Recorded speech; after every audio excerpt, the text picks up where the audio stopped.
오늘은 이 몸 성전 관리의 7가지 원리, 이런 제목으로 좀 말씀을 드리겠습니다. 고린도전서 6장 19절 20절에 보면 너희 몸은 너희가 하나님께로부터 받은 바 너희 가운데 계신 성령의 전인 줄을 알지 못하느냐.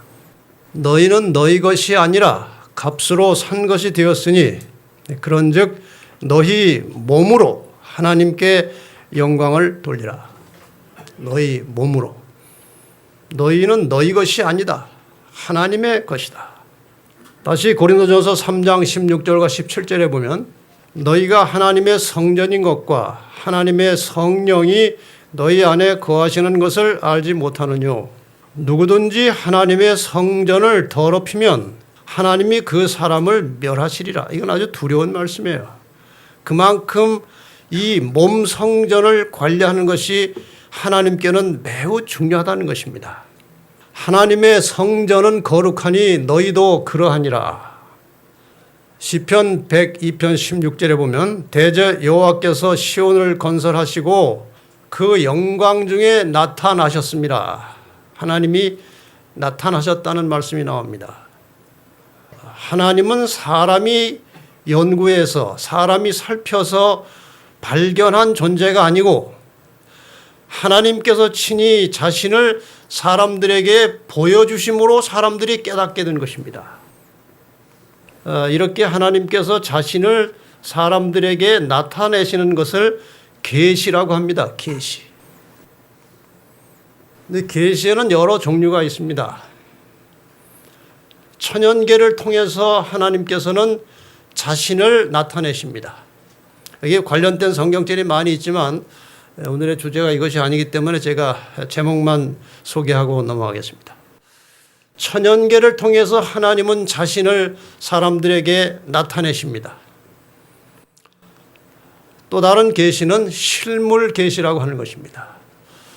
이 구약 시대에 모세를 통해서 광야에 지어진 하나님의 지시를 따라서 만들어진 이 성막, 성소, 이것은 하나님이 인간들 속에 오셔서 자신을 드러내신 매우 중요한 실물 계시입니다.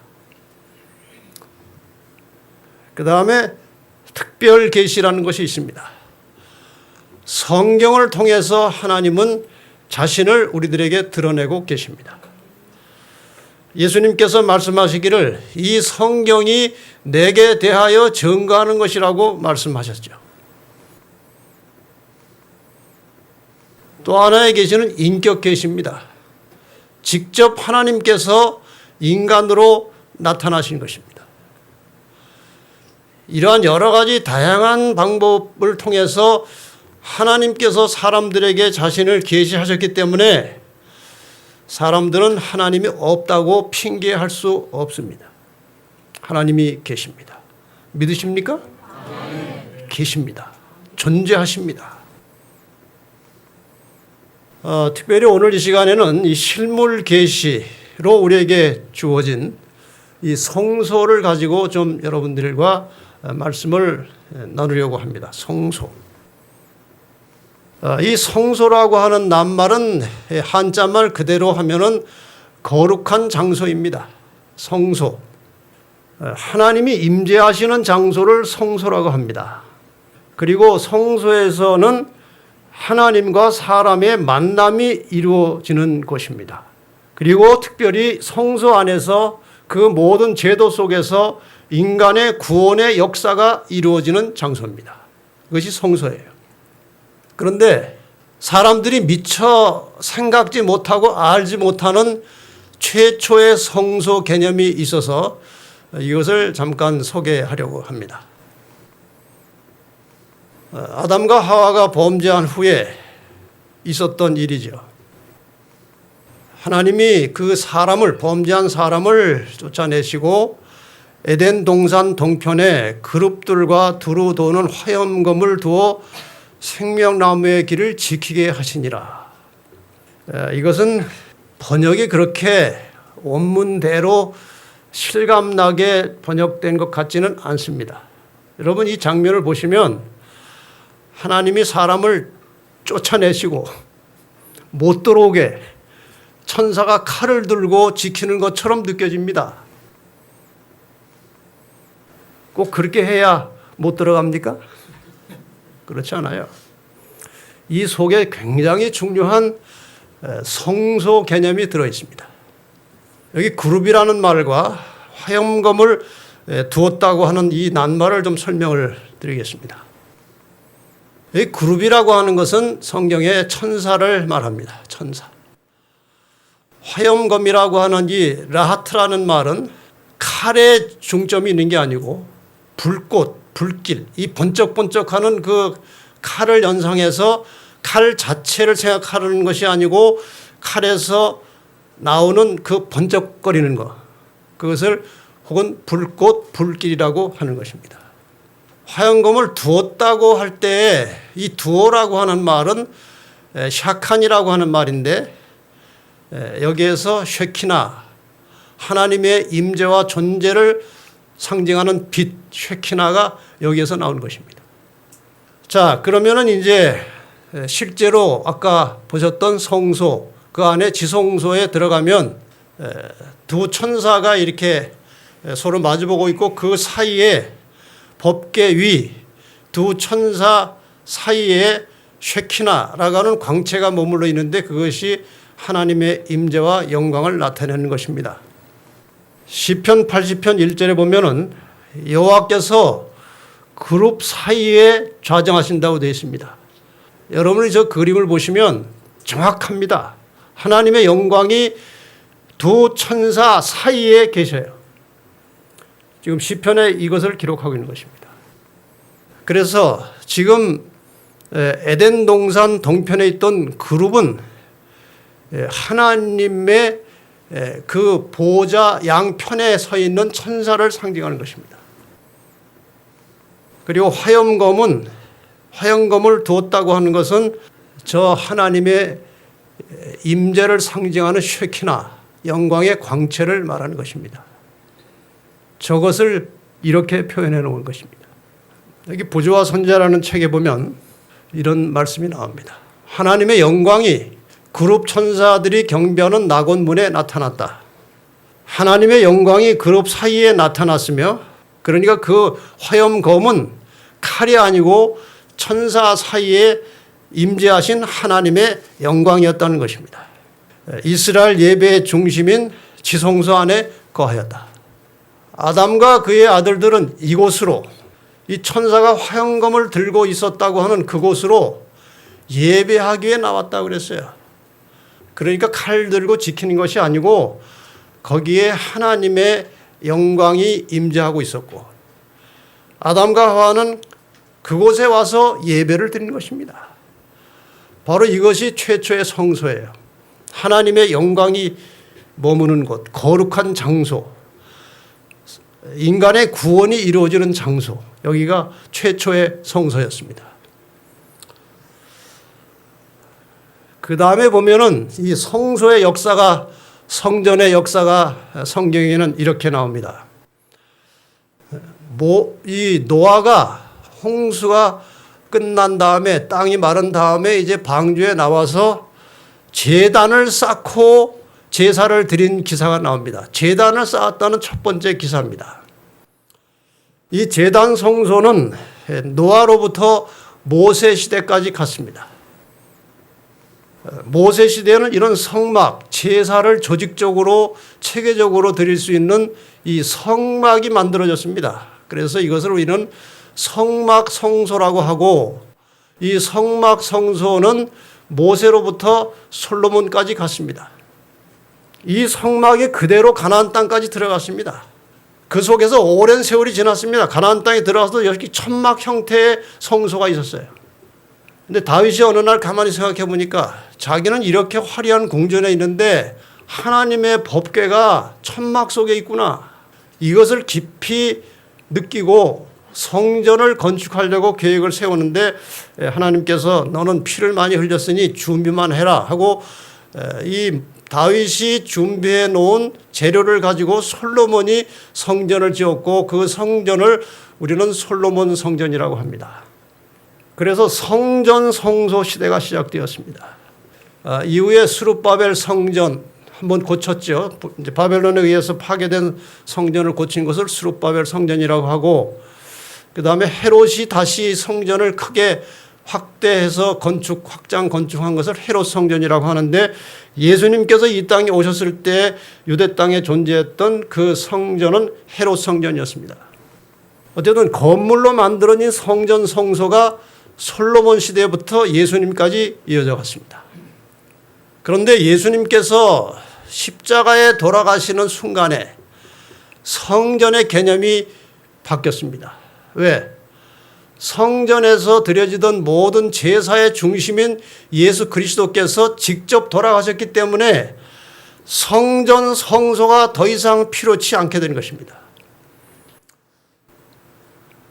예수께서 한 번은 유대인들, 바리새인들하고 대화 중에 성전 앞에서 아마 대화를 한 것 같습니다.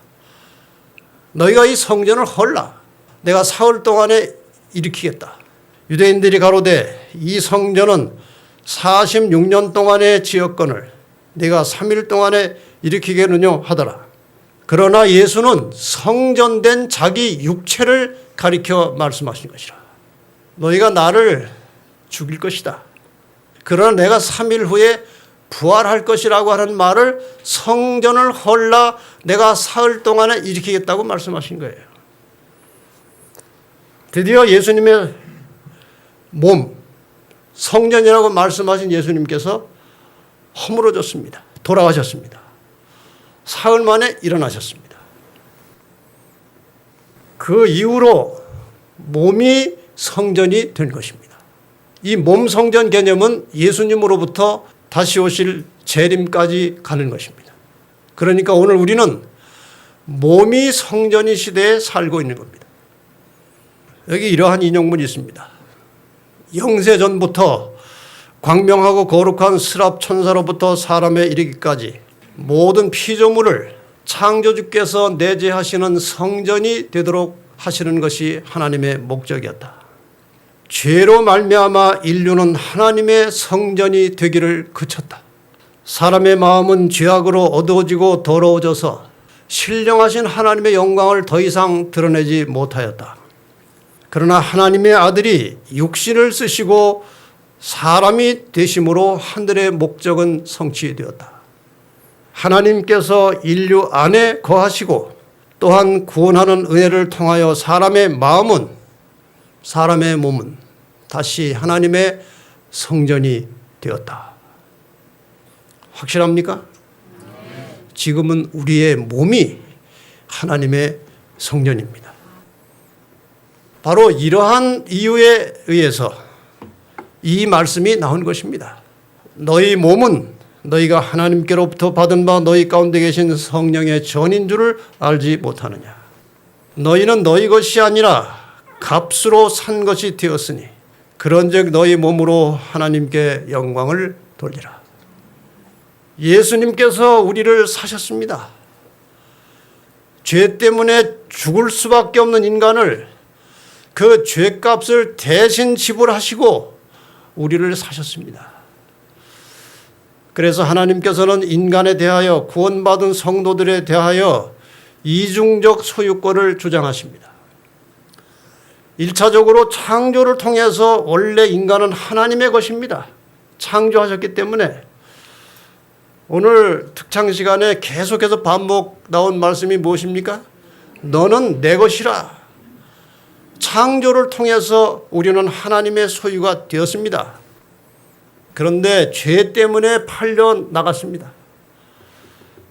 우리를 사랑하시는 하나님께서 팔려 나간 죽을 수밖에 없는 인간들을 살리기 위해서 엄청난 값으로 헤아릴 수 없는 대가를 지불하시고 우리를 다시 사셨어요.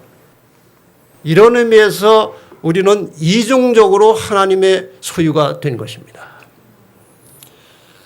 그럼 과연 하나님의 성전된 우리 그리스도인들은 이 몸과 마음을 어떻게 관리할 것이냐? 이것이 바로 그리스도인의 성전 관리의 원리입니다. 몇 가지만 간추려서 말씀드리겠습니다. 7가지라고 말씀드렸는데 이것은 그냥 제가 연구해서 그저 한번 정리해 본 7가지지 그게 정답은 아니에요. 5가지로 할 수도 있고 10개도 할 수 있겠죠. 그래서 저는 지금 7가지로 한번 정리해 본 것입니다. 우선 성전에 굉장히 중요한 것은 성전 속에는 하나님의 존재가 있고 하나님의 존재의 기초에 계명이 있다는 것입니다. 성전 안에는 계명이 있어요. 예수님께서 십자가에 돌아가신 이후에 성전의 실제적인 개념은 없어졌습니다. 그래서 그 이후로 성전이 파괴되면서 계명이 없어졌느냐? 계명은 절대 불변입니다. 이건 하나님의 존재와 연결되어 있기 때문에 절대 불변이에요. 그래서 히브리 10장 16절에 보면은 주께서 가라사대 그날 후로 예수님께서 십자가에 돌아가신 이후로 성전의 모든 제도가 끝난 이후로 저희와 세울 언약이 이것이라 하시고 내 법을 저희 마음에 두고 저희 생각에 기록하리라. 그러니까 그 성소에 있던 지성소에 있던 하나님의 계명은 성소 제도가 허물어지면서 그 계명이 성전된 우리의 마음 속에 하나님께서 기록하셨다는 것입니다. 매우 중요한 것입니다. 그래서 그리스도인은 이 마음에 새겨진 계명의 정신, 사랑을 가지고 살아야 한다는 것입니다. 우리는 계명의 항목을 하나씩 보기 전에 계명의 정신을 볼 수 있어야 됩니다. 부자 청년이 예수님께 와서 내가 구원을 어떻게 왔습니까? 선생님이시여. 계명을 지켜라. 내가 다 지켰습니다. 그거. 거짓말 했을까요? 거짓말 할 리가 없죠. 신실한 청년인데. 그럼 어떻게 지켰다는 것입니까? 살인 안 했습니다. 간음 안 했습니다. 다른 신 섬기지 않았습니다. 이렇게 다 지킨 거예요. 그런데 예수님은 지금 그 항목별로 지켰느냐를 묻는 게 아니고 계명의 정신을 알고 살았느냐 이거예요. 그 정신은 사랑입니다. 성전 안에는 계명이 있어요. 그래서 그리스도인은 계명의 정신을 품고 살아야 한다는 것입니다. 두 번째로 성전의 주인은 예수 그리스도이십니다. 예수님께서 우리를 사셨어요. 그리고 우리 안에 들어오신 것입니다. 그것이 아까 보셨던 바로 그 말씀이에요.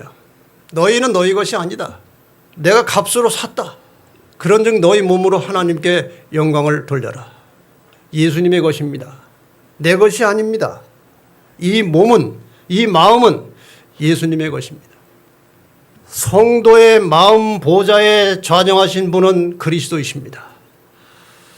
그래서 우리의 마음은 그분이 왕이 되어 통치하는 하나님의 나라입니다.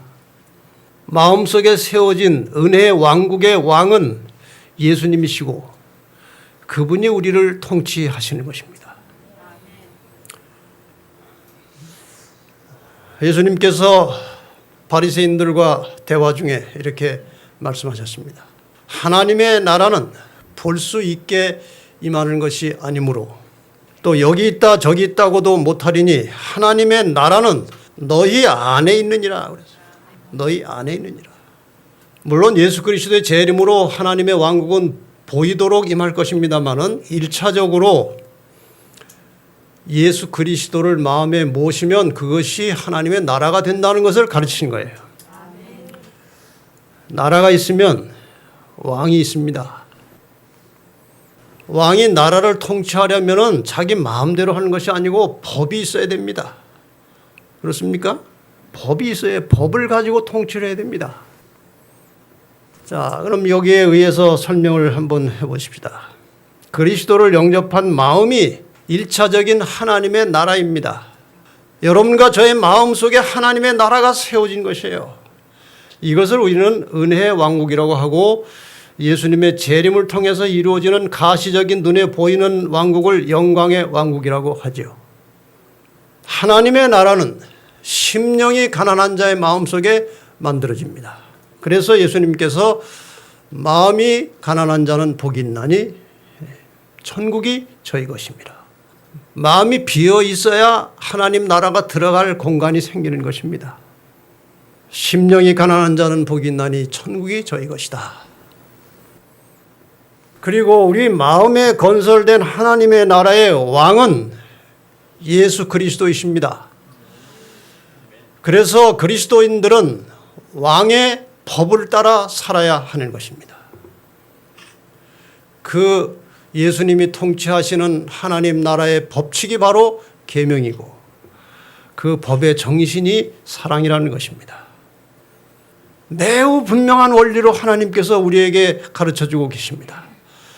계명이 폐했다는 것은 절대로 있을 수 없는 일을 가르치는 것입니다.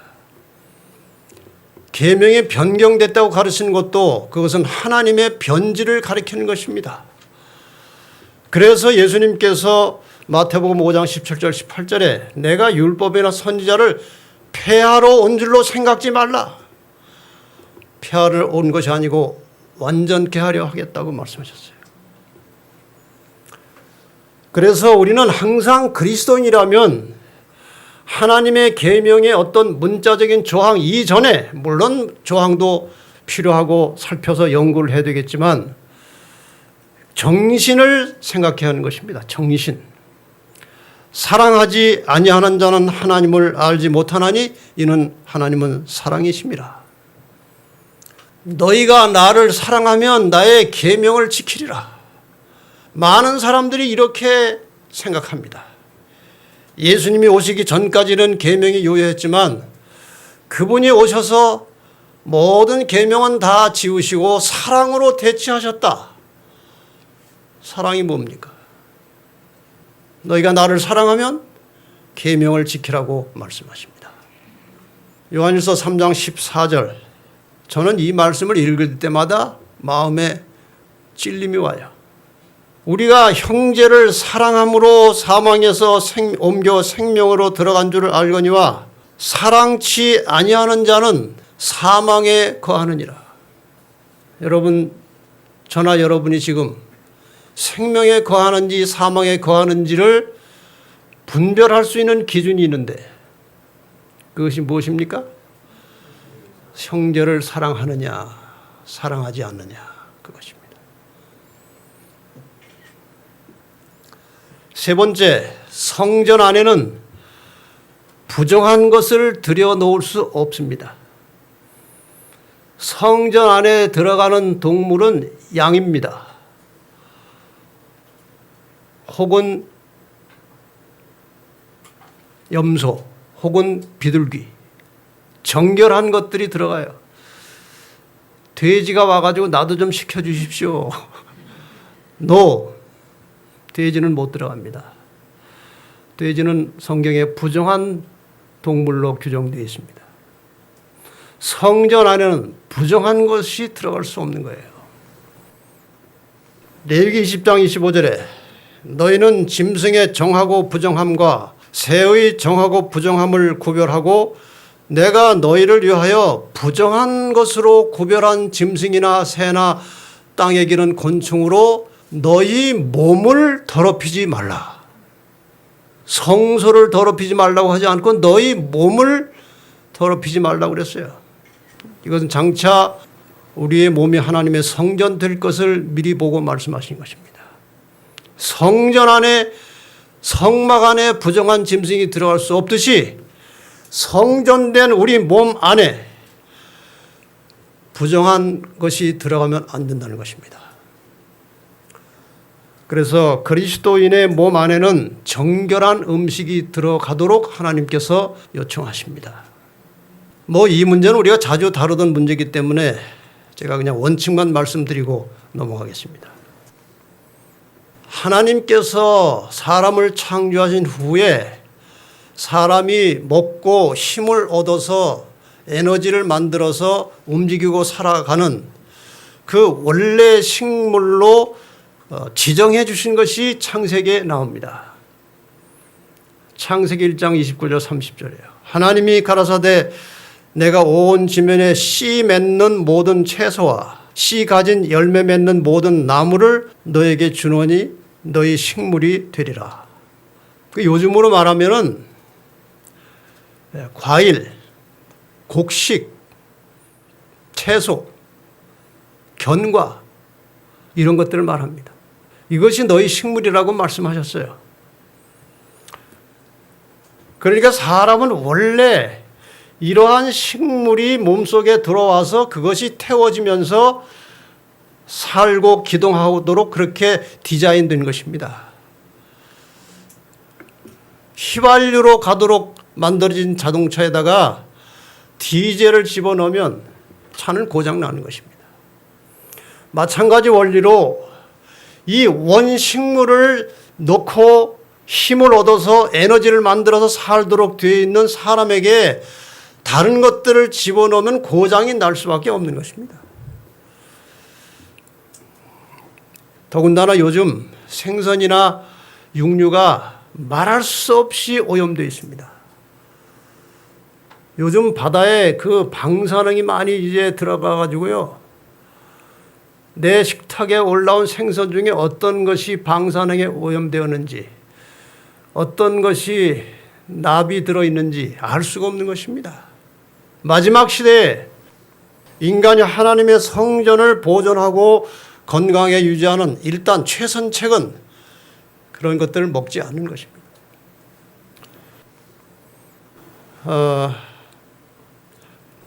제가 최근에 이런 얘기를 들었습니다. 한국 교회에 꽤 유력한 목사님이 좀 일찍 돌아가셨는데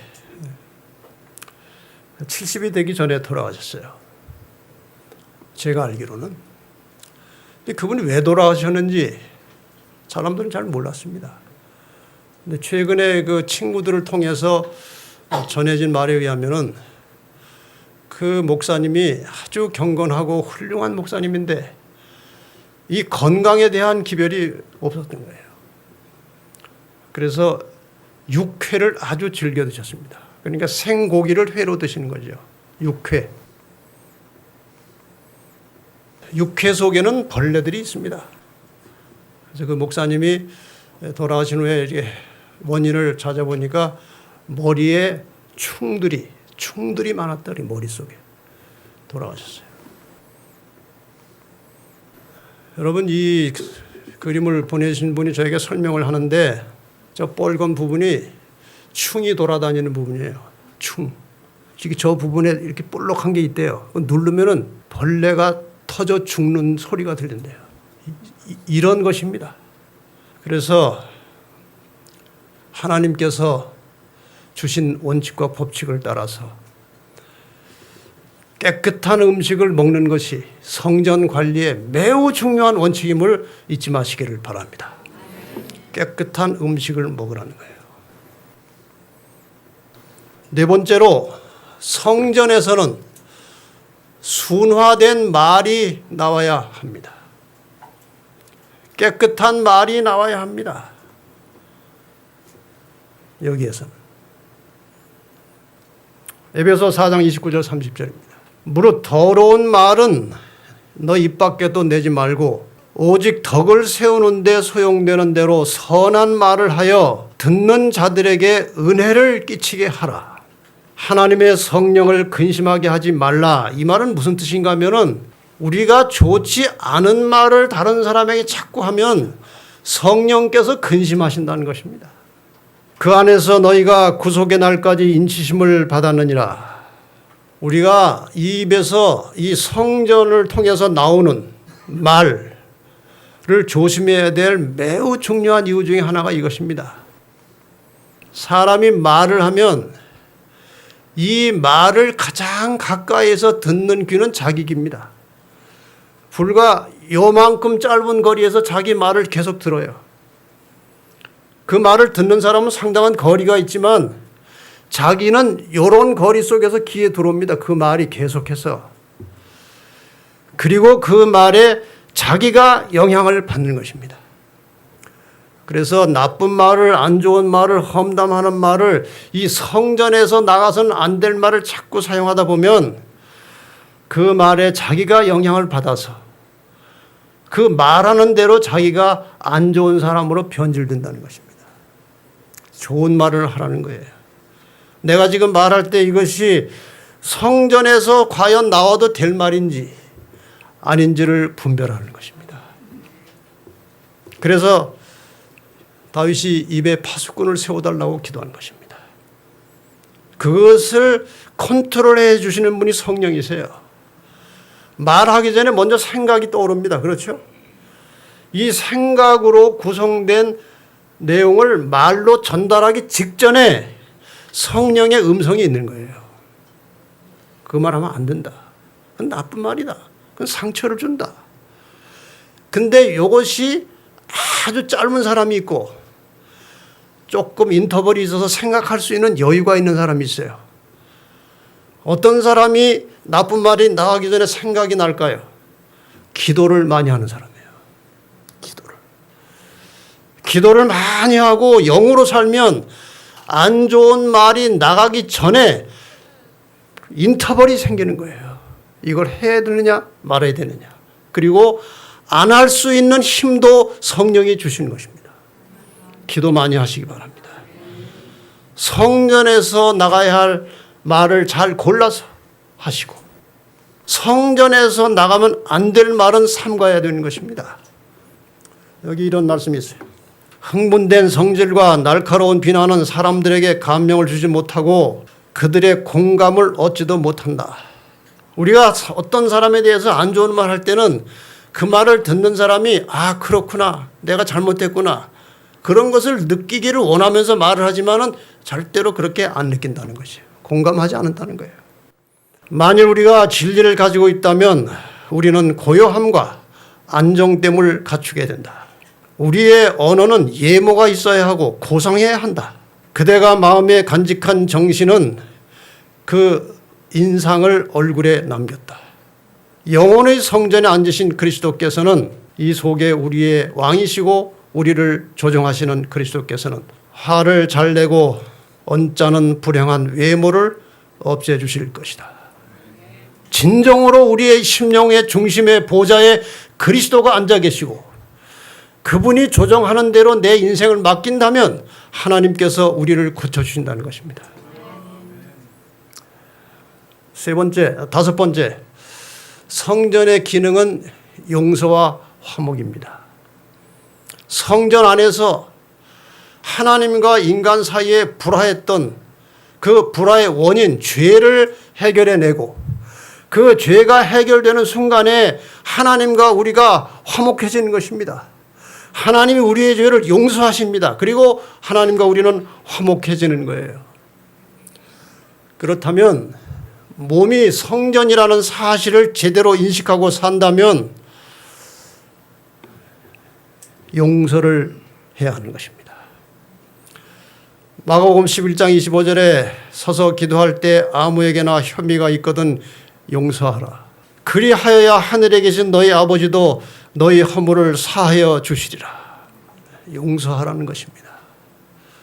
용서를 하긴 해야 되는데 이건 해도 너무 해서 지금은 당장 용서를 못하겠다고 혹시 말씀하십니까?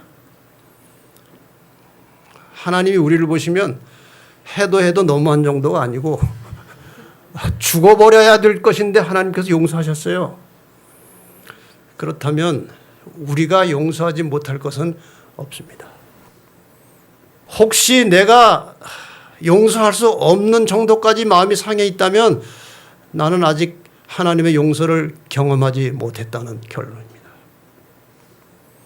비판치 말라 그리하면 너희가 비판을 받지 않을 것이요 정죄하지 말라 그리하면 너희가 정죄를 받지 않을 것이요 용서하라 그리하면 너희가 용서를 받을 것이다. 용서받고 싶으면 용서를 하라는 것입니다. 모든 것이 하나님께로 났나니 저가 그리스도로 말미암아 우리를 자기와 화목하게 하시고 예수 그리스도의 십자가 공로를 통해서 하나님과 우리 사이의 죄가 해결되고 불화했던 하나님과의 관계가 화목되었습니다. 그 다음에 하나님과 화목된 하나님의 자녀들에게 화목하게 하는 직책을 주셨다고 말씀하셨습니다. 내가 하나님과 화목된 구원받은 그리스도인인지 아닌지를 확인하는 매우 중요한 단서 중에 하나는 내가 모든 사람과 더불어 화목한 관계로 살고 있느냐 하는 것입니다. 그리스도인으로서 혹시라도 인간적으로 너무나 섭섭하고 억울해서 화목이 깨질 때가 있습니다. 그러나 그것이 오래가면 안 됩니다. 즉시로 성령의 은혜와 역사를 통해서 풀어버리고 언제나 모든 사람들과 화목한 관계로 사시기를 바랍니다. 특별히 교회에 와서 뭔가 좀 찜찜하고 언짢은 불안한 관계를 가진 사람이 있다면 은혜가 되지 않습니다. 교회 오는 것이 즐겁지 않아요. 그 사람 얼굴 보면 괜히 또 같은 교인이니까 또 이렇게 인사는 해야 되고 웃으면서 그게 다 위선이거든요. 여러분 가능하면이 아니고 그리스도 안에서 모든 형제들과 더불어 화목한 관계로 사시기를 바랍니다. 이것이 하나님과 화목된 증거라고 말씀하셨어요. 성전은 죄를 제거하는 곳입니다. 죄를 만드는 곳이 아니고 죄를 없이 하여 깨끗하게 하는 기능이 성소의 기능이에요. 성전은 죄를 제거하는 곳이므로 그리스도인의 몸 성전 안에는 해결되지 않은 죄가 남아 있어서는 안 된다는 것입니다. 삼가 너는 마음에 악념을 품지 말라. 너는 행악자의 득이함을 인하여 분을 품지 말라. 제가 언제 한번 죄와 상관없이 사는 사람들 제목으로 설교를 한 것이 기억나십니까? 내용은 잘 몰라도 제목은 기억나시죠? 하나님께서 우리 죄를 해결해 주셨을 뿐 아니라 죄와 상관없이 사는 방법까지 다 제시해 주셨습니다. 어떻게? 과거의 죄는 용서하셨습니다. 동이 서에서 먼 것 같이 완전히 잊어버리셨습니다. 하나님의 죄 용서는 그냥 희미하게 지어놓은 것이 아니고 잊어버리신 것입니다. 깨끗하게 우리 죄를 용서하셨습니다. 그래서 우리가 새 출발을 시작한 것입니다. 그 다음부터는 죄를 짓지 않도록 성령께서 도와주시겠다고 하셨어요. 물과 성령으로 거듭남으로 죄를 해결한 그리스도인은 그 이후의 모든 인생은 성령의 인도를 따라서 살아야 하는 것입니다. 성령으로 태어난 사람이 육으로 살면 안 된다고 그랬어요. 성령의 인도를 따라서 죄를 짓지 않도록 해 주셨는데 인간이 연약해가지고 항상 성령의 인도를 따라 살기도 쉽지 않아요. 그래서 또 넘어질 때가 있습니다. 성령의 인도를 따라 살다가 또 넘어지고 실수한 것은 그 죄를 인정하고 자백하면 다시 용서하십니다. 용서하셨고 죄 짓지 않도록 도와주시다가 다시 죄 지면 또 용서하십니다. 그래서 우리는 죄와 상관없이 살 수 있는 것입니다. 그래서 예수님께서 이 땅에 오실 때에 주를 향하여 이 소망, 재림의 소망을 가진 자마다 그의 깨끗하심과 같이 자기를 깨끗하게 하느니라. 깨끗하게 살라는 것입니다. 죄 안 지을 수 없어요. 그러나 항상 씻어내라는 것입니다. 그래서 이 속에 죄가 남아있지 않도록 사는 것이 성전이에요. 성전은 죄를 제거하는 것이지 죄를 만드는 것이 아니에요. 죄를 깨끗하게 하고 살라는 것입니다. 끝으로 성전을 관리하는 제사장은 성별된 사람입니다. 구별된 사람이에요. 그런데 이 성소 제도가 없어진 이후에 실제로 제사장이라는 직분이 더 이상 필요치 않은 시대가 된 이후에 베드로가 이렇게 기록해 놨습니다. 베드로전서 2장 9절. 오직 너희는 택하신 족속이요 왕 같은 제사장들이요 거룩한 나라여 그의 소유된 백성이니 너희는 택하신 족속이요. 왕 같은 뭐라고 그랬어요? 제사장들이요 그랬어요. 여러분 각자가 지금 제사장의 직분을 맡은 것입니다. 그의 소유된 백성이니 이는이라고 하는 말은 참 중요한 말이에요. 성경을 읽으면서요. 이는이라고 하는 말은 그 전의 문장과 그 전의 내용이 왜 그러한지를 설명하는 거예요. 너희에게 제사장 직분을 주신 이유는 그거예요. 너희를 어두운 데서 불러내어 그의 기이한 빛에 들어가게 하신 자의 아름다운 덕을 선전하게 하려 하심이라. 이게 무슨 뜻입니까? 제사장이 된 사람들은, 다시 말해서 성전을 관리하는 사람들은 우리를 불러내서 그 하나님의 기이한 진리의 빛 속에 들어가게 하신 그 하나님의 아름다운 사랑과 덕을 다른 사람에게 선전하게 하기 위해서, 전하도록 하기 위해서 우리에게 제사장 직분을 주셨다는 것입니다. 그러니까 내가 성전 관리를 제대로 하고 있느냐를 또 판별하는 매우 중요한 주제 중에 하나는 내가 하나님께로부터 받은 바 구원과 은혜를 다른 사람에게 선전하고 있느냐, 혼자만 가지고 있느냐, 이게 굉장히 중요한 또 하나의 기준이에요. 성전 관리를 하고 있다. 내가 이 몸된 하나님의 성전된 몸을 제대로 관리하고 있다고 하는 것 중에 우리가 미처 생각하지 않고 살아가는 매우 중요한 또 하나의 단서는 하나님의 사랑과 복음을 다른 사람에게 선전하고 사는 것입니다.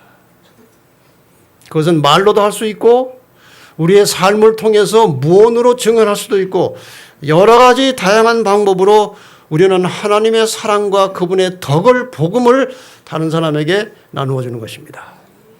그래서 제사장 직분은 하나님의 뜻을 사람들에게 알려주는 것이고 그래서 사람들을 하나님께로 인도하는 것입니다. 제사장들이 성소에서 하는 일이 그것입니다. 사람의 뜻을 하나님께 올려드리는 거예요. 사람의 상태를 하나님께 올려드리고 또 하나님의 뜻을 받아서 사람에게 전해주는 것입니다. 이러한 역사가 내 몸이 하나님의 성전임을 깊이 깨닫고 인식하고 살아가는 성도 여러분들에게 다시 한번 새 출발하게 되기를 바랍니다. 이 모든 말씀을 충분히 이해하시고 이 성경절을 같이 한번 다시 읽겠습니다. 시작.